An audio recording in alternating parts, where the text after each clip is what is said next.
under pressure. Oh. Hey, good morning. Good morning. This is Brad, and I'm with my beautiful wife, Tiffany. We are the hosts of the Hustle and Flow podcast. Thank you for listening this morning. I don't know where you may be. Maybe you're on your way to work. Maybe you're just kicking back at home, sipping some coffee. Maybe you're reading a good book. I'm not sure, but I hope you're having a great morning, and we thank you for listening to us this morning. Good morning, Tiffany. Good morning. What's going on in your world? Anything new? Getting excited that our grandson will be born soon. JB. Looks like it can be sooner than we thought, but we're getting excited about that. We nervous. We have a vacation plan to celebrate an anniversary, and it is looking a little sooner. So we are praying that he stays and bakes a little bit longer. A little bit longer, yeah. Our anniversary is August 17th, and her due date was August 16th. So we thought, hey, we'll do the smart thing, and we're going to go do our anniversary vacation in July. Well, ta-da. Yeah. She's already started dilating, and it's like, hey, sis, you need to slow your roll and maybe do a little bed rest or something to get this baby till we can get back. And I think our daughter, our son-in-law's mother said if we can wait till the 30th of July, that would actually be better for her too. So we're hoping, Rhonda, that it can wait until the 30th as well. And that way everybody can get back and be happy and settled. And we can welcome John Bradford into the family. And my first grandson, I'm stoked about it. And I love my granddaughter's going to be rough and tough and fun. But I'm going to be rough and tough with a grandson too.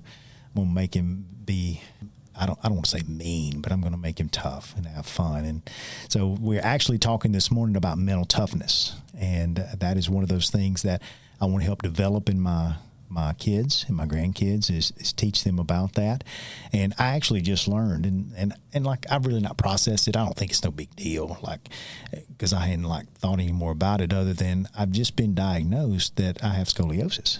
And I didn't know. I had no idea that I had that until I got some tests done, some work looked at, and was diagnosed with scoliosis. And I said, "What?" And they said, "Yes, you're pretty crooked. How long's it been that way?" And I said, "I have no idea.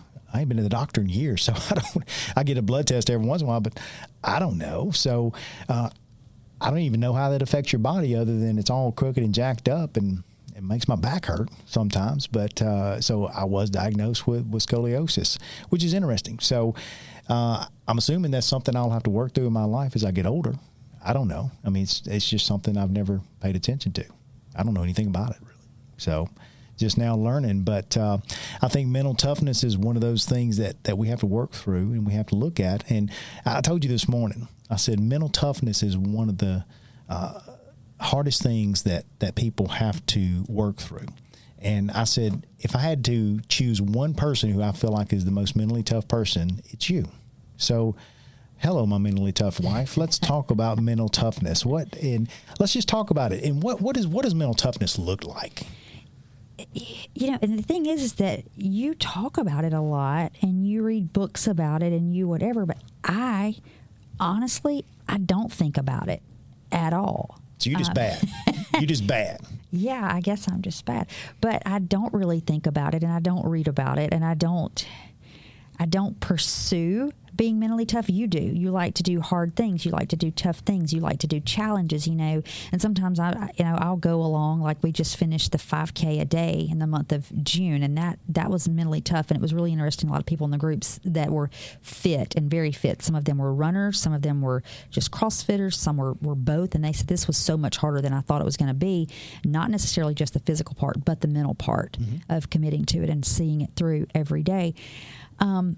But I don't seek out those things. And so, like I said, that somewhat surprises me because I don't think about it, and I don't think about necessarily being mentally tough. Do I feel like I'm tough? Yes.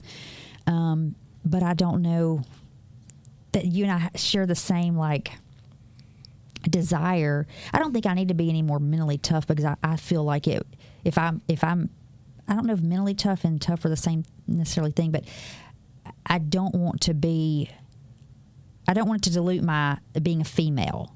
Yeah. Does that make sense?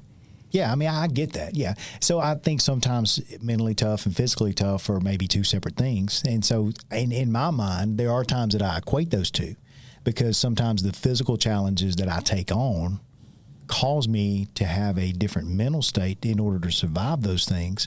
And so some of those kind of, maybe they're kissing cousins. I don't know. Physical tough and mentally tough can kind of be one of the most mentally tough people I know. And if you know who I'm talking about, Can't Hurt Me. Oh, yeah. David Goggins. Yeah. Now, you know, he drops a lot of words that we don't use on a regular basis here. We don't use those words really at all. But David Goggins is probably one of the most mentally tough people I know. That joker is crazy. Like, he is crazy. And he would tell you he's crazy. He's crazy. I've heard stories about him and the things that he's done. And, you know, he's the only guy to graduate SEAL training and Army Ranger training. He's the only person in history to ever do that. He graduated SEAL training on stress fractures. And you've had stress fracture before. How fun was that? Yeah, it wasn't. Can you imagine completing SEAL training on stress fractures? I ran, I don't know, 7 miles, did a race on them, and it was tough. So no, I can't imagine like day in, day out doing all that. Well, and so he's a mentally tough guy, you know, and I respect him, and I respect people who actually go out and do things like that. But what does it really look like? What does mental toughness look like? Does it mean that things don't affect you? Because I've said you're a mentally tough person. Does that mean that you're not affected by anything? No, I don't think it means that things don't affect you. I do think that things don't affect you as much when you're mentally tough. People apologize to me over stupid, crazy things sometimes, or I hope I didn't offend you, or I hope I didn't whatever. And I'm like, I don't even know what you're talking about. Right. Like that. No, that didn't whatever. I think that it does mean that things don't, first of all, affect you as much, or that you perceive you don't allow them to affect you also to the degree that, you know, maybe somebody who's not mentally tough would affect them. Right. What does it mean that you'll have emotion? I mean, are you not emotional? Do you not ever have emotion? Are you stoic all the time if you're mentally tough? No, I don't. But I think you process things differently. Yeah. Well, what does that look like? Okay, so let's talk about that. You have a terrible circumstance. I don't know what it is. I don't want to say anything specific. Say you have something terrible happen to you. How do you process that? Because you said that mentally tough people process things differently. How do you process that as a mentally tough person? I think first you just can't react. Okay. And we may talk about that a little bit more, but you just can't immediately react out of your emotion to that thing or to that situation. I think you have to really think it through and think, okay, what does this really look like? And also what's really true about this circumstance or this situation and what's not. What is like fear inside of myself or the negativity inside of myself? Like what is that lie about the situation that I may be hearing, and then what's the truth about this situation? Yeah, but that's actually good, and because let's just break it down. Every person, I don't care who you are, has fears. Yeah. Of some kind. But some fears are exacerbated by the point of whatever's happening. If that's kind of a fear of yours, then automatically people who aren't mentally tough, and I'm not degrading that. I'm just saying that there are people who are more mentally tough than others. People who aren't maybe as mentally tough, they automatically go to worst case scenario. Right. They think, oh my gosh, here it comes. The book of Job says it best. The thing that I feared the most has come upon me. And there's something that everybody fears. And when it starts to rear its head, you're like, is this it? Is this it? And you have to harden your mind against life, circumstance, people. You know, you can't allow yourself, like you said, I think it's in the reaction. Yeah. You know, what was it? I told you that there's got to be space. Yeah. Between the stimulus and the reaction. People who are not mentally tough automatically respond. Yeah. My day is ruined, or nothing goes my way, or, I might as well just go back home and go to bed. Bad things always happen to me. and not again. Like if it's not one thing, it's your mother. Yeah, absolutely. I love that. That's my favorite. Yeah, I mean, and that's an automatic reaction to whatever this thing is that I'm going through, or this thing that happened is going to take over. You know, all the good things in my life, or the good things going on, or my day, or my attitude, and it just doesn't have to be that way. No, it don't. And that's it, though. It's an automatic, woe is me. Woe is me. Here we go. And it completely erodes everything that's happening. And it makes you want to go back and get in the bed. It makes you just want to shut off your phone. I'm disconnecting from everybody. I'm not talking to anybody. You know, and if we're being real honest, that's self-pity that you're describing. And self-pity is a poison to you being mentally tough. Mm-hmm. That's good. Yeah, I absolutely agree with that. Because you said it. It does not take into account, if you're not mentally tough, it does not take into account what the truth is. Right. Or what the facts are. Is your day really ruined because you had a flat? Yeah, no. Well, it depends on who you are. There are some people whose day is completely ruined if they have a flat tire. Well, I'm not going to lie. I don't really enjoy flats either. Make me hot and sweaty and a little mad sometimes because I'm out there having to change it. Maybe the wrench don't fit like it's supposed to, or somebody borrowed my jack, but does that ruin my day? Well, no, the truth is that you can let it ruin your day, but the truth of the matter is that it may just be a minor inconvenience. Yeah, that's it. That you have to process that and realize, hey, I'm on my way to see my parents' 50th anniversary. Well, do you want to let a flat tire ruin their day? Yeah. Or you want to let it ruin that's what I'm saying. So I think it goes back to having the capacity maybe to persistently pursue some goals. You want to remain determined no matter how hard life gets. So here's 4 things that we believe that mentally tough people are. Number 1, they're resilient. What does that look like, being resilient? That you can bounce back from whether it's a minor inconvenience or something major that happens, a job change, job loss, relationship loss, failures, of your own doing, or just failure maybe with a marriage or anything else like that. The disappointments, just being able to say, okay, I can't let this take me out. Mm-hmm. Now, not that some of those things, like a failure of a marriage, that's a big deal, but making up your mind, this is hard. Mm-hmm. It's going to, I don't even know yet how I'm going to get to the other side of it, but I am going to get to the other side of it. Right. And having a mindset of whatever this is not good. This is not, not something I even expected, would have ever wanted, but I'm going to get through it. I'm going to figure out how to get through it. Well, it goes back to what you said. It goes back to, it's not that you don't feel stuff. Nobody said, hey, you need to just switch your mind off and never feel again. And I'll be the first to say this, and I will admit this. I read a book last year, maybe the year before, I can't remember exactly. It was called Master Your Emotions. The book was great, but if you remember this story, I started mastering my emotion to the point that I almost became stoic. And I did not cry in any form or fashion for 7 months, no matter what. And I'm an emotional guy, especially when it comes to worship. I'm emotional. Not once did I shed a tear. And I had a preacher pray for me about some family members, and it broke. And ever since then, I've been just a big crybaby, I feel like. We were praying this morning, and I'm trying to get through the prayer, and I'm like tearing up and crying. I'm like, come on, man. I can't even get through this. So does that mean I'm not mentally tough? Well, absolutely not. That just means that I'm able to feel my emotion. And the thing there is that in order to be resilient, you've got to view things as temporary. Yeah. They're not permanent.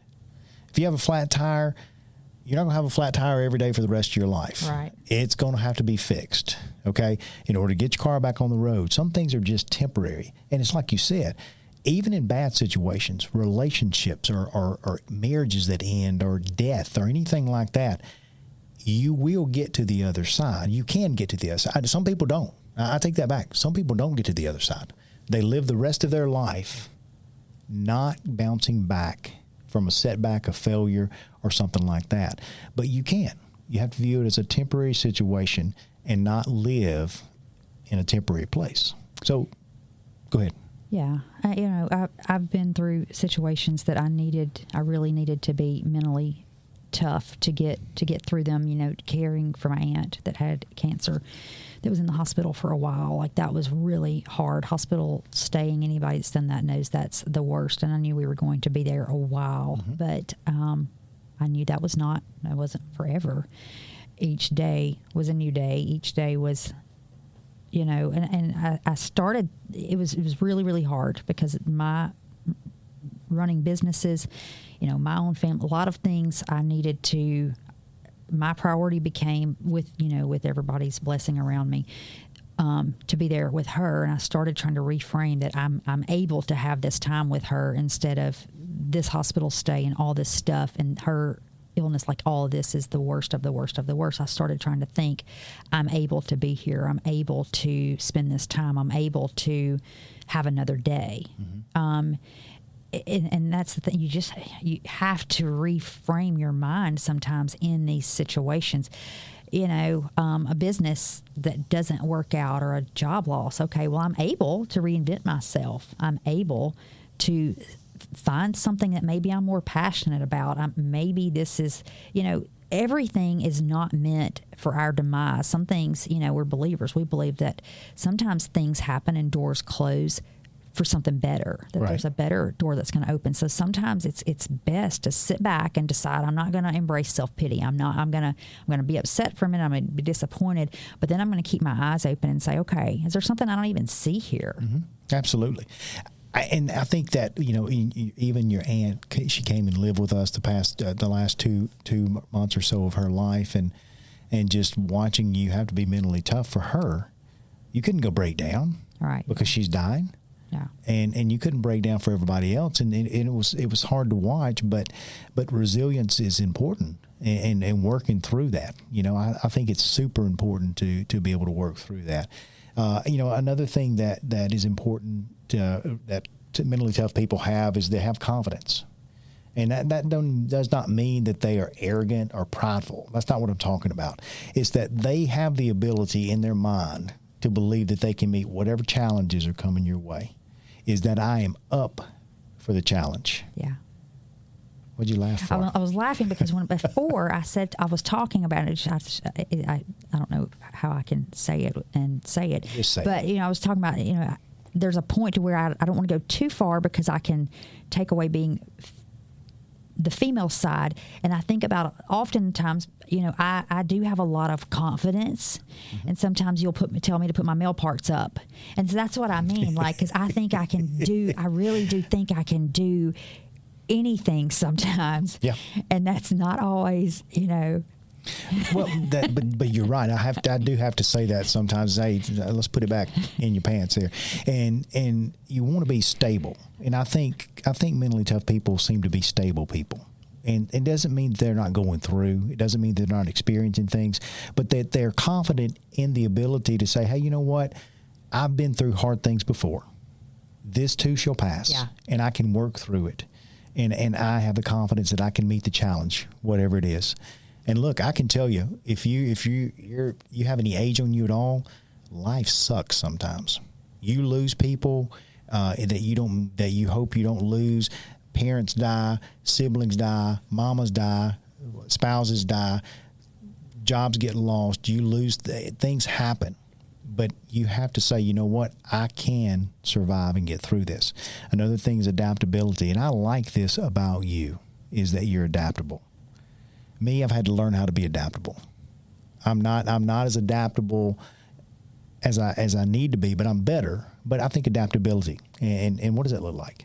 I guess open to change and new ideas. And I don't know sometimes all the whatever of why we are the way we are, why you may not like change, why I'm good with change, but you're right. You do need to be adaptive to build mental toughness, because new challenges and new things and new situations will bring mental toughness to you, because you have to have a new mindset for those new opportunities or those new situations or the things that maybe just are a little uncomfortable for you. Being uncomfortable and getting through something develops mental toughness. And that's what we're talking about. Is like, we talk and we kind of do a little checklist, like, am I as mentally tough as I need to be? Right. And some of these things are little questions to ask yourself, can I improve there? Can I, if you want to be mentally tough, can I improve that? Can I become more adaptable? Is that where maybe I have confidence,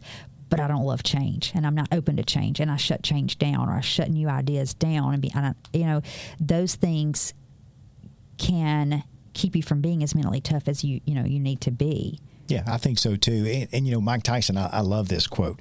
Mike Tyson has said that everybody has a plan until they get punched in the face. And man, I've had so many good plans until I got punched in the face, and then I have to reevaluate, can I adapt to this new life? Can I become who I need to be now and adapt to this? And I know Jake Paul's probably happy that Mike Tyson couldn't fight him, because he's about to get punched in the face too, and his plan would have changed a whole bunch. But again, you have to be adaptable. And I think finally you also have to be self-aware. And what that looks like is you need to know yourself. You need to know who Brad is, not you, me. You need to know who Tiffany is, and you need to know your strengths, your weaknesses, your emotions, your thoughts, and by knowing who you are, you can have a clear mind to make decisions and know, okay, look, this is a weak area of my life.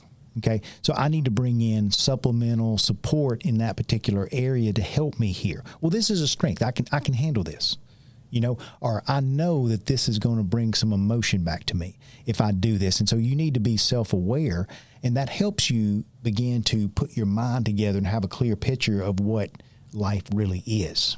If you don't know yourself, you can never, ever experience mental toughness, in my opinion. It's just my thought. So let's talk about, as we move on here, how do you become mentally tough? What are some things that you can do to be mentally tough? Do hard things. What does that look like, though? For you, what does that mean for you? Because for me, it's different. For me, it can be learning a new skill that I don't know. Learning how to do something, technology related, without asking you until I absolutely have to. Learning something new with my business that is not maybe my normal forte. In the physical world, it can be just like the 5K a day challenge. Last year I talk about it often because it changed my life. Doing 75 hard, that was one of the toughest things that I've ever done that I chose to do. But just constantly doing something different and harder than normal, and that, like I said, maybe out of your comfort zone. Mm-hmm. Yeah, and that's it for me. Like, I signed up for the Dallas Ultra, the Spartan Ultra, and we've talked about that a little bit. Well, for people who run all the time, they're like, what's an ultra? It's no big deal. It's 31 miles. What's the big deal? People who run Spartan Ultras all the time are like, this is no big deal. Well, look, I'm 52. I've been running for 3.5 years. I'm not skinny. You know what I mean? I don't weigh 150 pounds. I carry about 95 pounds on my frame. That's a lot of muscle, and it's hard to get this big boy moving, and it's hard to get the big boy to stop, but it's also a lot of endurance. And so when I signed up for this, like, this is hard. This is going to require anywhere between 7 to 10 hours on the course out in West Texas, in the ranch, in the dirt and desert and hot. And so I've really got to dig in, but it's challenging me because I hired a running coach, Aaron Ford, good guy, Ford Physical Therapy. I hired Aaron to put me together a plan. So I used to just be willy-nilly runner. I'll go out there and I'm going to run today. I'm going to run 10 miles. Okay, great. Well, Friday I'm going to run 5 miles. Well, there was no real plan because I don't know how to run. I just taught myself in 3.5 years. But I met with Aaron. He put me together a plan to be able to accomplish this goal October the 19th. So I went out this morning and I told you, I said, oh my God, it's awesome to have a plan, because it changed my mind. Now I can switch that gear off and I know that I can engage because I'm going to get there, because I can make this a strength of mine, whereas it lately has been a weakness. I can lift weights, I can do pull-ups, but running was that many miles kind of hurts. And so you have to do hard things, whatever that looks like. Well, and for somebody else, it may be, going and being around people more, going and getting involved in your community, but you're an introvert, going and it's people out here. Yeah, and if you're a business owner, going and networking with people when that's not really something that you normally do, that you just go in and you keep your head down and you do your business and, not involved somewhere else. That could be very hard for you. That would not be hard for me, but it may be hard for you. Right, absolutely. Yeah. And so you got to do hard things. I don't know what hard things look like for you. Okay, everybody has stuff that's different in their life, and what's hard for me may not be hard for you. And I think that that's important, is to explore. It goes back to this, and I think you and I talked about this a little bit to a point. You have to do things so big that you may fail. And you're not a real fan of failure. That you just don't you don't like to do stuff because you might fail. And that we talked about that a little bit. Tell me a little bit more about that. Well, being a perfectionist to a degree, some may say a real high degree. I would say maybe low degree. Very high. Well, I am and I'm not, but I want to. I just want to make sure that I'm able to do something right and do it well. And so, yes, if I feel like I can't do something right or well, it may hold me back sometimes from trying something new. Physical things for me are probably fall into that category. Doing monkey bars, it looks so easy because you see 7-year-olds doing it, but it's a lot harder when you, like you said, you're 50. I'm 50. It's a lot harder when you're 50. I was doing that in a Spartan race. I was doing the monkey bars well and was almost to the end, and I saw the end and I got scared and I dropped off because I thought I may not finish. And that's so stupid. That's crazy. It's the stupidest thing ever. Yeah, but and I don't normally. That's where, I have to push through sometimes of doing something that my mind says that I may fail at. Yeah. I don't like to fail. And I don't like to fail. And I think that you have to do stuff that's big. Yeah, and I just thought about this too. Sometimes we don't want to look stupid. We don't want to look silly, or we don't want somebody to say, well, they tried that and that didn't work or whatever. We don't try things sometimes because of what other people may think about us, because we may look stupid or silly, or they may think we're a failure, or all these things. And when that holds us back from doing something that we think we may fail at. But what if it works? Yeah. What if you succeed? Yeah. What if that one time you think, I'm not going to stop here, I'm going to get to the end of the monkey bar, and you ring the bell? Yeah. Can you imagine the confidence and the mental fortitude that you got? Because here's what happens. When you accomplish something, what happens the next time you run up against that thing? Yeah. You don't even think about it. You're like, hey, I've done this before, I can do this again. And that's the thing, is that if you stop short and you don't challenge yourself, what if you fail? If you fail, guess what? Go back and try it again. Yeah. Do it again. I'm a firm believer. Look, get back up. The Bible says if you fall 7 times, get up 8. You gotta try it again. And I think that's important. But a lot of people love safety, and they don't want to let their mind conceive that they could fail, or they could look stupid, or somebody's going whatever. I can tell you right now, some of your best people have failed multiple times. Yeah. Multiple times. And so I think that's it. Some other things, you take a cold shower. Look, I'm going to be honest with you. I don't love cold showers, except when I run during the summer. I kind of have to back into a cold shower because it's cold and it ain't no fun, But cold showers, man, that'll challenge you a little bit too. You get up early. Yeah. Maybe you like to sleep in. Get up early. That's been a big beneficial thing that we've done is getting up earlier. Yeah, absolutely. It changed our whole routine. It did. Changed our whole life. Yeah, we found that we have more time now. We do. Yeah. Except at night, we have to go to bed. I don't like that. I do not like going to bed when kids are out playing in the street and it's still daylight. I do not love that part of it. Yeah. But reading, things like that, exercising, maybe. Look, nobody says you got to go run a marathon. Why don't you just get up and go do something? Yeah. Walk, do something. Anything is great. Something like that. Here's something I've been thinking about. What are you laughing about? the next thing you're talking about, because I just can't go with you there. You need to try it. No. Sleeping outside. No. Sleeping outside. Mosquitoes would get me. Mosquitoes, as our granddaughter calls them, is mosquitoes. Mosquitoes the mosquitoes will get you, and they probably mosquitoes will. Love me. Yeah. But we did that. We did the Death by 5K. It was 24 hours, and so we try to sleep a little bit in between. We couldn't get the tent up because it was like my son, I told you before, he bought a mansion for a tent, and like we couldn't figure out how to get up, so we just laid on top of it. But it was cold, and like trying to. So I think that there's just doing hard stuff, and I've been thinking about this lately, and I've not told you this, but I've been thinking about once a week before my long run, just sleeping on the floor with no cover and no pillow. Okay, well, do what's in your heart. Yeah, just to be hard. Do what's in your heart. Here's the other thing. Maybe you work late, but I think that you've got to choose hard things that are hard for you, things that are out of your comfort zone. Okay. And the only way you get to the end zone is by moving out of your comfort zone and trying hard stuff. And I think that being mentally tough, especially in today's world, you've got to be mentally tough. We are raising, and again, all right, Boomer, I hear you, Boomer.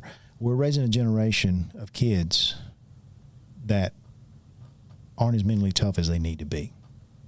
They're hurt by some of the littlest of things that we can't, as a 50-year-old, sometimes we can't understand. But we have to work through that. And I believe that no matter who you are or what you are, I think that you have to work on your mental toughness. You have to work on how being adaptable, and that everything doesn't go your way. You have to work on how to be resilient, and how to be just.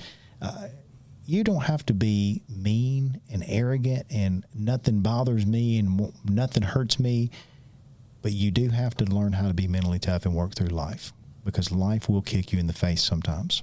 Any final words?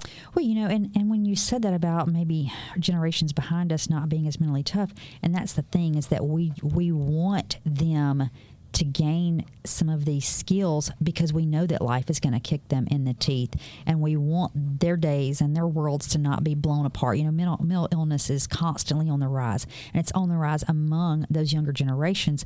And so we want them to develop, when it's not mental illness and it's just not having the coping skills of being mentally tough, how to figure that out so that their lives don't get off track and they don't turn to, more and more people are turning to addiction and to devices and,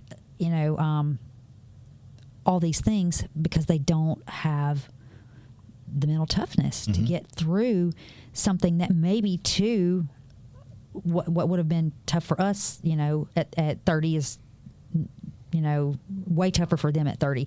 And so that's the thing, is like these things help you to live better, live more productive, and to live a more positive life when every little thing is not dragging you down. Absolutely. Yeah. And we don't discount mental illness. We know that there are real mental illness and conditions that have to be treated by professional people. But you're right. It goes back to sometimes it's a coping mechanism that they've not either been allowed to experience, or maybe they've not chose to.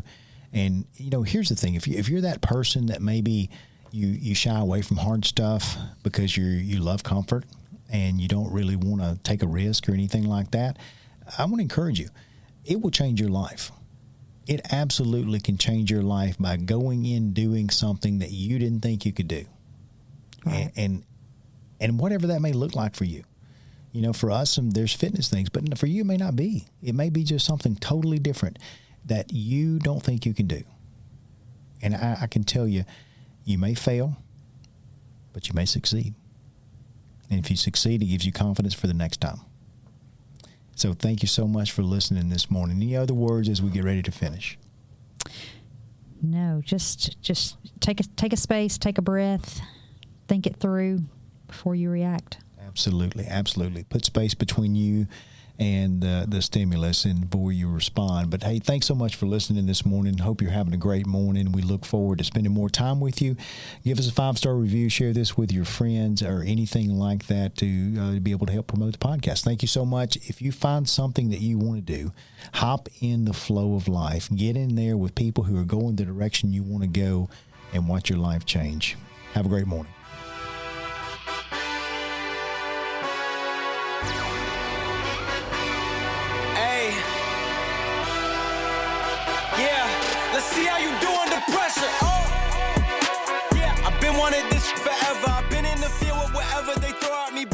Pick myself up, moving on to the better.